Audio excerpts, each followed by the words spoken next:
శ్రీమాత్రే నమః. చిర్రావూరి గారు క్షుద్ర పూజలు చేసేటటువంటి ఒక ఆయన్ని కామాఖ్య గుడిలోకి వెళ్లకుండా ఆ పంతులు గారు గెంటేశారంటండి బయటికి. దాని గురించి మీరు స్పందించవచ్చు కదా అని చాలామంది అడుగుతున్నారు. ఈ విషయం గురించి ఒక 8 నెలల క్రితం నేను గోవిందసేవ సత్యభామ తల్లి కలిసి విపరీతమైనటువంటి యుద్ధం చేశాం. మా ఇళ్ల మీదకి మనుషులు కూడా వచ్చారు.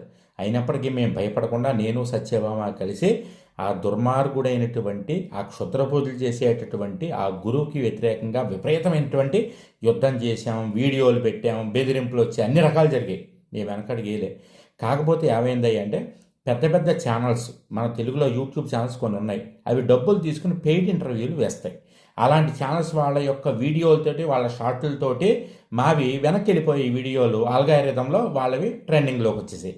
దానివల్ల ఆయన చెప్పినటువంటివన్నీ కూడా జనాలు నమ్మడం, డబ్బులు సమర్పించుకోవడం, లక్షల లక్షల కోట్లు ఆయన దండుకోవడం, ఆ పూజలను అలా కంటిన్యూ చేయడం, చివరికి పాపం పండి కామాఖ్య దేవాలయంలోంచి ఆయన ఎవడు చెప్పాడురా నీకు గుళ్ళో భార్యాభర్తలు శృంగారం చేసి అవే బట్టలతోటి గుళ్ళోకి రావాలా, అసలు నువ్వేం చూసావు, నీకేం తెలుసు మా దేవాలయం గురించి అని ఆ కామాఖ్య అమ్మవారి యొక్క దేవాలయ అర్చకులందరూ కలిసి వార్నింగ్ ఇచ్చి బయటికి గింటేశారు.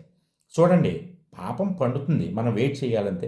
ఆ రోజున నన్ను ఆ గోవింద సేవ సత్యభావని విపరీతంగా వేరే వేరే ఛానల్స్తో తిట్టించడం, మా వీడియోల మీద రిపోర్ట్లు కొట్టించడం చేశారు. కాకపోతే యతో ధర్మ తతో జయ, ఎక్కడ ధర్మం ఉంటుందో అక్కడ జయం ఉంటుంది.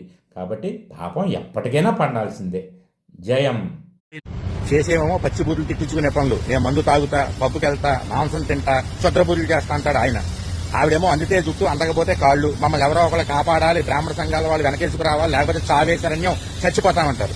4 రోజులు గడిచేటప్పటికి కారులో కూర్చుని కారు కూరలో కూర్చుంది. మళ్ళీ ఎందుకు వచ్చిన బతుకులమ్మా? గొప్ప దంపతులు దొరికారు కానీ మాకు. వెళ్ళి పని చూసుకోండి. జయం.